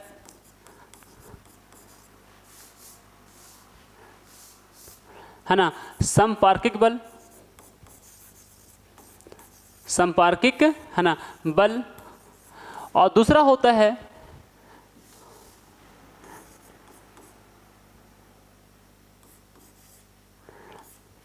असंपार्किक बल। क्या होता है, असंपार्किक बल। Contact force, contact force, non contact force, non contact force, contact force, non contact force. अब चल लेते हैं टोटल का टोटल। फोर्स का 2 टाइप होता है, contact force, non contact force. किसी ऑब्जेक्ट को यदि टच करके फोर्स लगा रहे होंगे तो कांटेक्ट फोर्स, जैसे किसी को थप्पड़ मार दिए कांटेक्ट फोर्स, किसी से हाथ मिला लिए कांटेक्ट फोर्स, कोई घोड़ा गाड़ी जो है ना सो बैग खींच रहा है कांटेक्ट फोर्स, है ना, फ्रिक्शन लग रहा है, जमीन पर घर्षण लग रहा है, कांटेक्ट फोर्स टच में है। असंपर्किक बल, non contact force. Non contact force ऐसा फोर्स जिसमें ऑब्जेक्ट दूसरे ऑब्जेक्ट को बिना टच किए हुए फोर्स लगाता है, बिना टच किए हुए फोर्स लगाएगा तो नॉन कांटेक्ट फोर्स।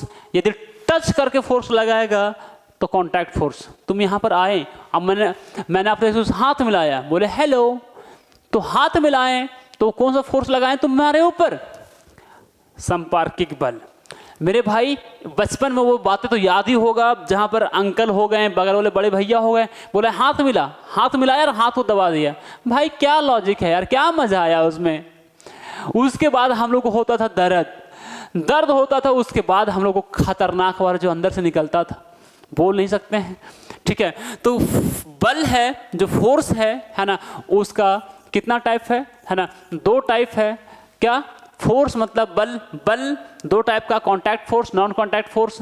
यदि ऑब्जेक्ट को टच करके फोर्स लगाया जाएगा, कॉन्टैक्ट फोर्स। बिना टच किए हुए फोर्स लगाया जाएगा, non contact force. Non contact force में कौन कौन आता है? जैसे कि मैग्नेट के द्वारा जो फोर्स लगाया जाता है, नॉन कॉन्टैक्ट फोर्स होता है। धरती किसी भी ऑब्जेक्ट को अपनी तरफ खींचती है ना, तो नॉन कॉन्टैक्ट फोर्स होता है, ठीक है। पूरा देख लेते हैं, आइए समझते हैं अगला चीज, है ना। तो सबसे पहले हम लोग बोलते हैं, है ना, संपर्किक बल के बारे में समझते हैं, है ना। किसके बारे में? संपर्किक बल के बारे में, संपर्क बल के बारे में, यही बोल सकते हैं। तो ये जो संपर्किक बल है, कांटेक्ट फोर्स है ना, वो बेसिकली, है ना, 2 टाइप का होता है। कितना टाइप का होता है? 2 टाइप का। इसको बोलते हैं, है ना, मैस्कुलर फोर्स, है ना, फोर्स, और इसको बोलते हैं फ्रिक्शनल फोर्स। क्या बोलते हैं? Frictional force. तो मैस्कुलर फोर्स क्या होता है?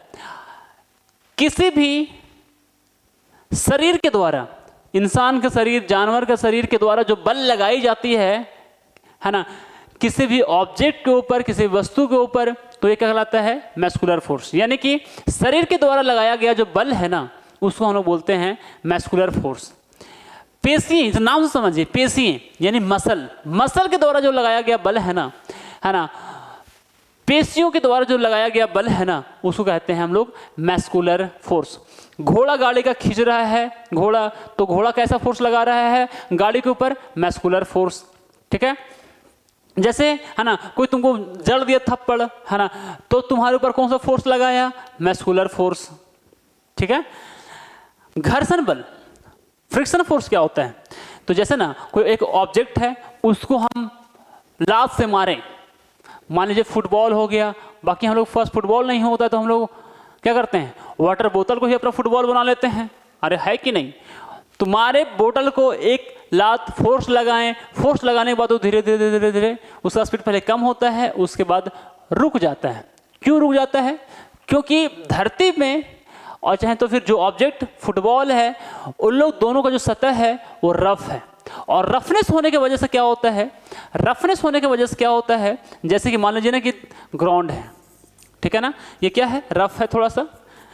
ये रफनेस ऐसे नहीं दिखेगा, है ना, जब आप माइक्रोस्कोप से देखोगे तो इतना बड़ा बड़ा गड्ढा नजर आएगा आप लोगों का। फुटबॉल है, ये भी क्या चीज़ है? रफ है थोड़ा।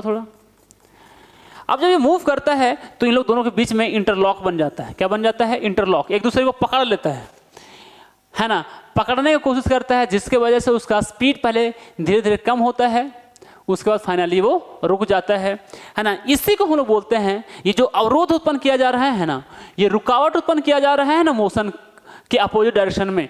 कोई ऑब्जेक्ट मूव कर रहा है, एक ऑब्जेक्ट दूसरे ऑब्जेक्ट के सरफेस पर मूव कर रहा है, ये तो जो रुकावट उत्पन्न किया जा रहा है मोशन में ना, मोशन जो कर रहा है ऑब्जेक्ट, मूव कर रहा है ऑब्जेक्ट, उसको रोकने का जो प्रयास कर रहा है ना, तो अपोजिट डायरेक्शन में जो फोर्स लग रहा है ना, उस फोर्स को हम लोग बोलते हैं फ्रिक्शन।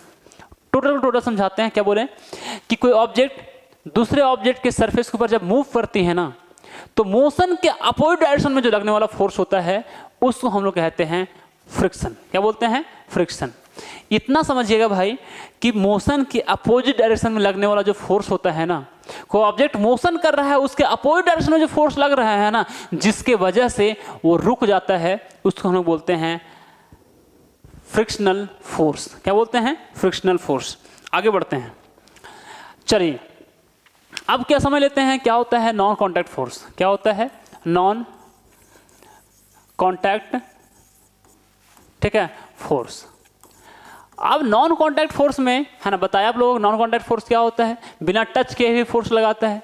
तो उसमें सबसे पहला है ना, क्या, मैग्नेटिक फोर्स। क्या चीज़ है? Magnetic force.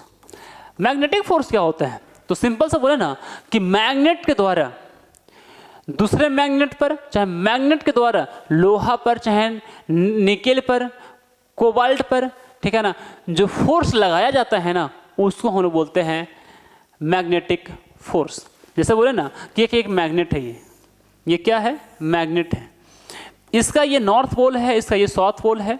तो मैग्नेट के जो किनारा किनारा वाला जो होता है ना, उसको हम लोग बोलते हैं पोल। क्या बोलते हैं? पोल। तो एक होता है नॉर्थ पोल और दूसरा होता है साउथ पोल।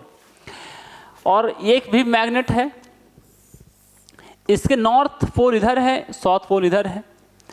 एक दूसरा मैग्नेट लिए हैं, है ना, इसका नॉर्थ पोल इधर है, साउथ पोल इधर है। और दूसरा मैग्नेट लिए हैं और इसका, है ना, नॉर्थ पोल इधर है और इधर है ना, इधर है साउथ पोल है।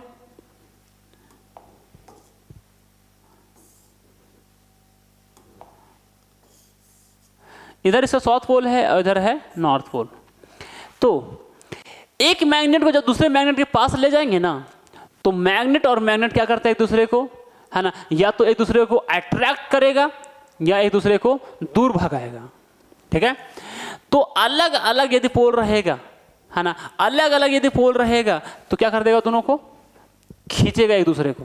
क्या करेगा? एक दूसरे को, है ना, खींचेगा, है ना। तो ये भी खींचेगा इसको और ये खींचेगा इसको, तो इन दोनों क्या हो जाएगा? चिपक जाएगा। क्या हो जाएगा? चिपक जाएगा। ठीक है ना। और फिर यहां पर क्या होगा? सेम पोल आ गया। सेम पोल जब रहता है ना, तो इसको क्या करता है? ये दूर भगाता है। इसको बोलता है उधर हट तुम, और बोलता है तुम उधर हट। ठीक है? तो सेम पोल को पास में लाते हैं तो दूर हटाता है, अलग अलग पोल को पास लाते हैं तो अट्रैक्ट करता है। ठीक है? चलिए, तो ये कहलाता है क्या? चुंबकीय बल। चुंबक के द्वारा दूसरे चुंबक पर लगाया गया जो बल है उसको हम लोग बोलते हैं चुंबकीय बल। The force exerted by the magnet on the another magnet or on the nickel, iron, cobalt, this is known as magnetic force। ठीक है? आगे चलते हैं।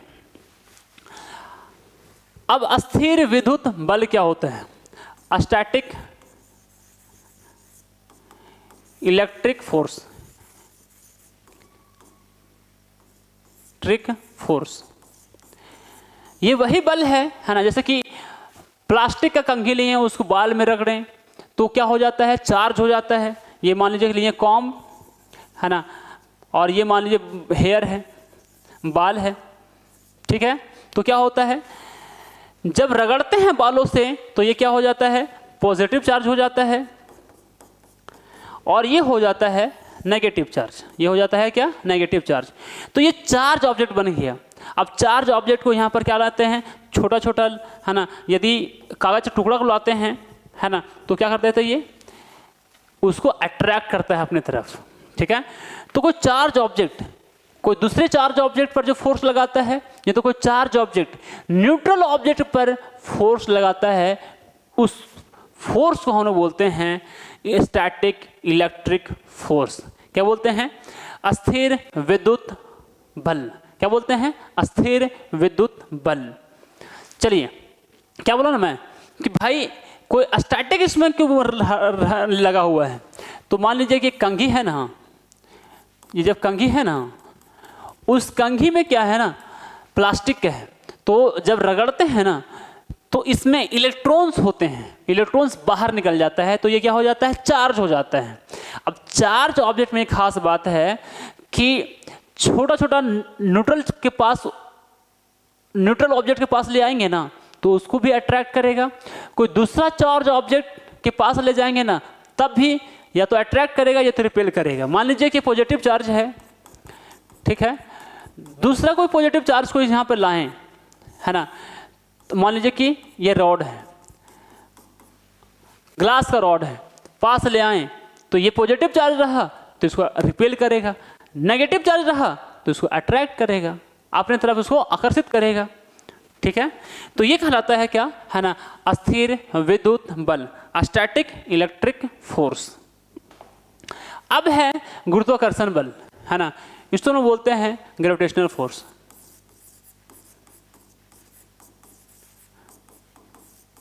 ग्रेविटेशनल है ना फोर्स। और एक होता है ना क्या, ग्रेविटी।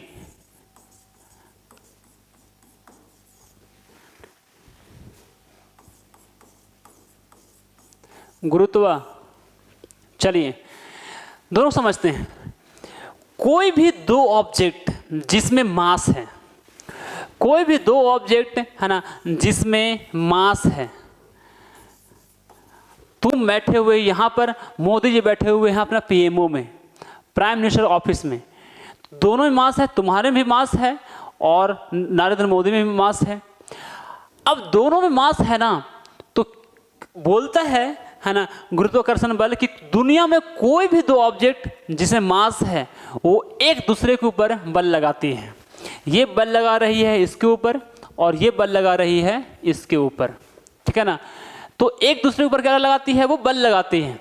इसी फोर्स के बीच में, इसी दो ऑब्जेक्ट के बीच में जो फोर्स लग रहा होता है उसको हम लोग बोलते हैं gravitational force. The force between any two object having mass, that force है ना is known as gravitational force. और ग्रेविटेशनल फोर्स कितना लग रहा है, तो G इक्वल टू होता है एम, है ना, M equal to F equal to होता है ना G m1 m2 बाई, है ना, इन लोग दोनों का बीच का दूरी r है तो यहाँ हो जाएगा r स्क्वायर, ठीक है ना। F equal to G m1 m2 by r square, है ना।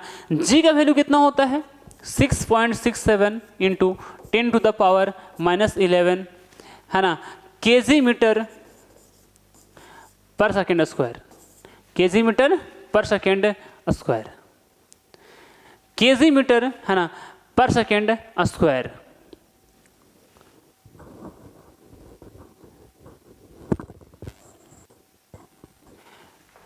न्यूटन मीटर स्क्वायर गलती लिख दी यहाँ पर, है ना, क्या होना चाहिए था Newton metre square per KG square, गलती लिख दिया था भाई, माफ करना, है ना, कि जी का ऐसा यूनिट क्या होता है newton metre square per KG square 6.67 into 10 to the power -11 newton metre square per KG square, G का मान, ठीक है। चलिए ग्रेविटी क्या होता है, तो कोई भी ऑब्जेक्ट जिसको, किसी भी ऑब्जेक्ट को जब धरती की ओर फेंकते हैं तो जिस फोर्स से धरती अपनी तरफ उसे खींचती है उस फोर्स को हम लोग बोलते हैं ग्रेविटी। किसी भी ऑब्जेक्ट को जब फेंकते हैं तो जिस फोर्स से ऑब्जेक्ट को वो धरती की सतह की तरफ खींच रही होती है उस फोर्स को हम लोग कहते हैं ग्रेविटी, गुरुत्वाकर्षण, ठीक है। तो ये हो गया ग्रेविटी के बारे में। ग्रेविटी समझा गया आप लोगों को, जिस फोर्स से किसी भी ऑब्जेक्ट को धरती अपनी तरफ खींच रही होती है ना उस फोर्स को हम लोग बोलते हैं क्या, ग्रेविटी, ठीक है। तो ग्रेविटी इसको बोलते हैं फोर्स ऑफ ग्रेविटी, या तो फिर सीधा ग्रेविटी भी बोल सकते हैं, है ना। चलिए अब टोटल का टोटल पढ़ लेते हैं सिर्फ फ्रिक्शन के बारे में। किसके बारे में, फ्रिक्शन। आप बोलोगे फ्रिक्शन तो पढ़ाया सर आपने,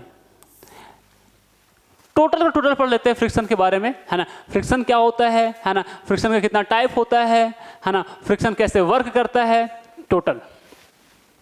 तो एक सिंपल से बात बोले ना कि मान लीजिए कि एक यहाँ पर है मेरे पास बॉल और ये है रोड, इसको मैंने किया किक, क्या कर दिए इसको किक, लात से मारे, तो पहले ये मूव किया, मूव किया, मूव करते करते फाइनली क्या हो जाता है, स्टॉप हो जाता है, रुक जाता है। क्यों, मैंने पूछा क्यों, तो अब बोलना है ये आपको कि सर ये फुटबॉल है, इसमें भी कुछ ना कुछ तो क्या होगा, रफनेस होगा, और ये है ना रास्ता, इसमें भी कुछ ना कुछ क्या होगा, रास्ता होगा, रफनेस होगा। तो बॉल के जो सरफेस है ना उसमें भी रफनेस है, क्योंकि दुनिया में कोई भी जो ऑब्जेक्ट परफेक्टली स्मूथ नहीं होता है, रफनेस तो है मेरे भाई, है ना, रफनेस है। अब जो रोड है, रास्ता है, वो भी इसमें है और इसमें भी रफनेस है।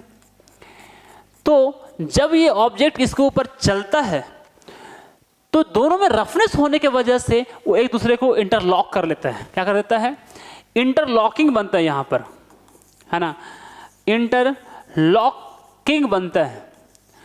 और उस इंटरलॉकिंग बनने की वजह से जब किक करते हैं तो वो इंटरलॉकिंग उसमें बाधा बन जाता है, उसको रोकने का कोशिश करता है, उसको मोशन में जो ऑब्जेक्ट है, जो ऑब्जेक्ट मूव कर रहा है उसके स्पीड को स्लो कर देता है, फिर फाइनली उसको रोक देता है। रफनेस की वजह से इंटरलॉकिंग बनता है, इंटरलॉकिंग की वजह से, है ना, फ्रिक्शन एग्जिस्ट करता है। ठीक है, तो कोई बोलेगा कि what is the cause of friction, तो बोलेंगे, है ना, interlocking between the two surface due to roughness is the main cause of friction. दो सतह के बीच में जो रफनेस है ना, उसके वजह से इंटरलॉकिंग बन जाता है ना, इस वजह से उसके ऊपर फ्रिक्शन लग रहा होता है। ठीक है, तो कोई बोलेंगे फ्रिक्शन क्या होता है, तो बोलेंगे ना कि जब एक ऑब्जेक्ट दूसरे ऑब्जेक्ट के सरफेस के ऊपर मूव करती है तो मोशन के अपोजिट डायरेक्शन में लगने वाली फोर्स को हम लोग क्या कहते हैं, फ्रिक्शन कहते हैं। ठीक है, चलिए आगे चलते हैं। अब फ्रिक्शन का अलग अलग टाइप होता है, ध्यान से समझिएगा, है ना। स्थैतिक घर्षण बल क्या होता है, स्टैटिक फ्रिक्शन, स्टैटिक, है ना, फ्रिक्शन कितना होता है। मान लीजिए ना कि कोई ऑब्जेक्ट रुकी हुई है, अब ऑब्जेक्ट रुकी हुई है ना, उसको मोशन फोर्स लगाएं मूव नहीं कर रही है, तो वो मैक्सिमम फोर्स जो उस ऑब्जेक्ट के ऊपर लग रहा है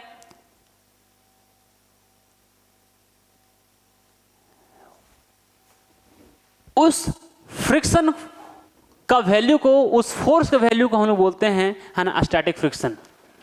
मतलब क्या बोले ना, फिर से समझिएगा, कोई ऑब्जेक्ट रुकी हुई है तो सरफेस और ग्राउंड के बीच में जो फ्रिक्शन लग रहा है ना, जितना फोर्स से उसको पकड़ा हुआ है ना, जकड़ा हुआ है ना, उसको हम लोग बोलते हैं, उतना फोर्स को हम लोग बोलते हैं क्या चीज, स्टैटिक फ्रिक्शन।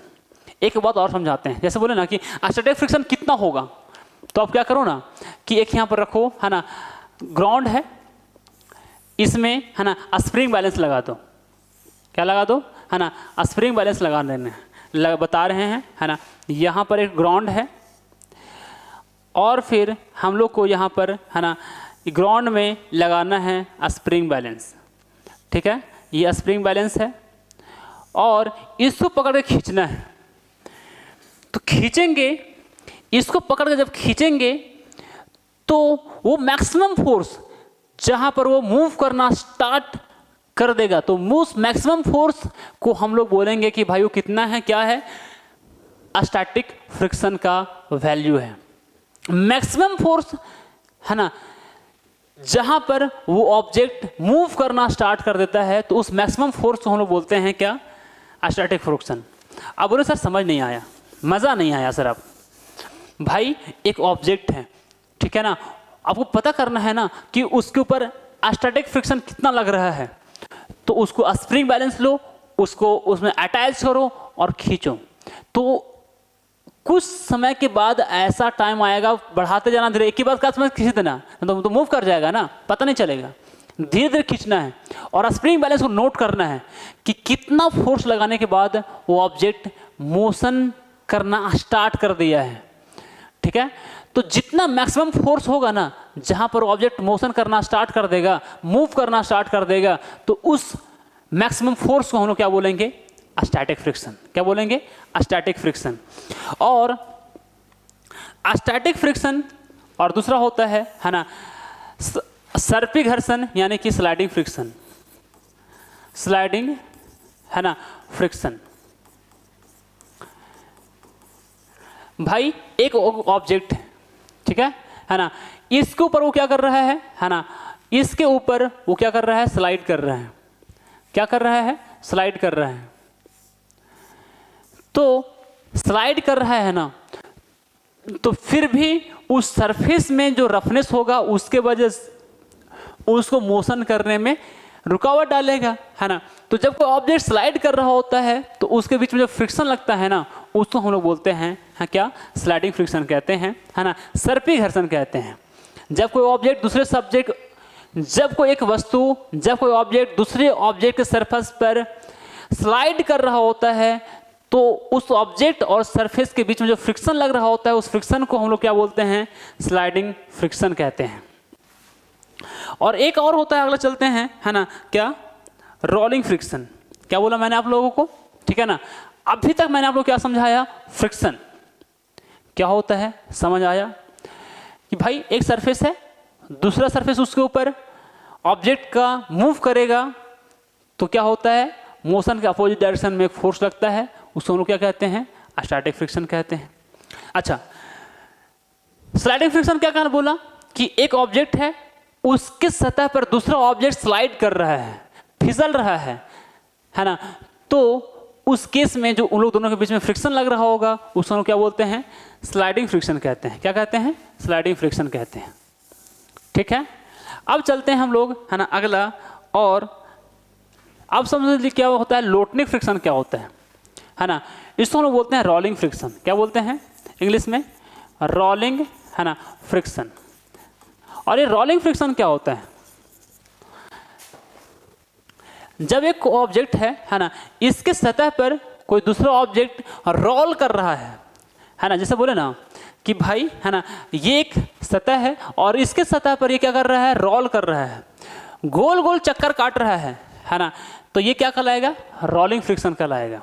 भाई स्लाइड करने में ज़्यादा फ्रिक्शन लगता है, रोल करने में कम फ्रिक्शन लगता है, ठीक है ना। तो एक ऑब्जेक्ट जब दूसरे ऑब्जेक्ट के सरफेस पर, है ना, क्या कर रहा होता है, रोल कर रहा होता है, रोल कर रहा होता है, ठीक है ना, इसके ऊपर वो क्या कर रहा है ना, रोल कर रहा है ना, तो कहलाता है क्या, रोलिंग फ्रिक्शन। इसके सरफेस के ऊपर वो क्या कर रहा है, रोल कर रहा है, तो क्या, उस सरफेस और ऑब्जेक्ट के बीच में जो फ्रिक्शन लग रहा होगा उसको हम लोग बोलते हैं रोलिंग फ्रिक्शन। मेरे भाई स्टैटिक फ्रिक्शन, स्टैटिक, है ना,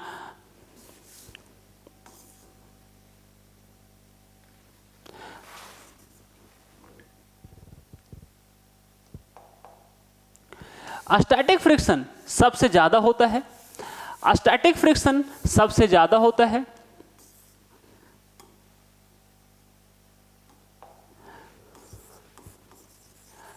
स्टैटिक फ्रिक्शन सबसे ज्यादा होता है, उससे थोड़ा कम होता है ना, स्लाइडिंग फ्रिक्शन,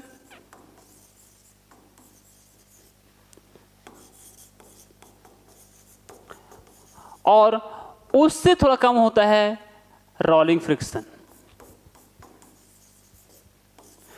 तो आपको समझ आ गया होगा अब कि गाड़ी में बैरिंग क्यों लगाया जाता है, गाड़ी में बॉल बैरिंग का इस्तेमाल क्यों किया जाता है। तो बॉल बैरिंग क्या करता है ना, रोल करता है। अब रोल करता है तो अभी बताया आप लोगों को कि रोलिंग फ्रिक्शन सबसे कम होता है। यदि वो स्लाइड करता ज़्यादा फोर्स लगता, ठीक है ना। तो स्लाइड करने से, है ना, ज़्यादा फ्रिक्शन लगता है, ज़्यादा रुकावट उत्पन्न होती है। यदि रोल कर रहा है तो फ्रिक्शन क्या होता है, कम होता है, जिसके वजह से बॉल बैरिंग का इस्तेमाल किया जाता है ताकि, है ना, फ्रिक्शन उसके ऊपर कम लगे और वो फ्रीली अच्छे से मूव कर सके। चलिए, जो घर्षण बल है, जो फोर्स ऑफ फ्रिक्शन है ना, वो किन किन बातों पर निर्भर करता है। फैक्टर्स अफेक्टिंग द फ्रिक्शन क्या लिखेंगे, है ना, फैक्टर्स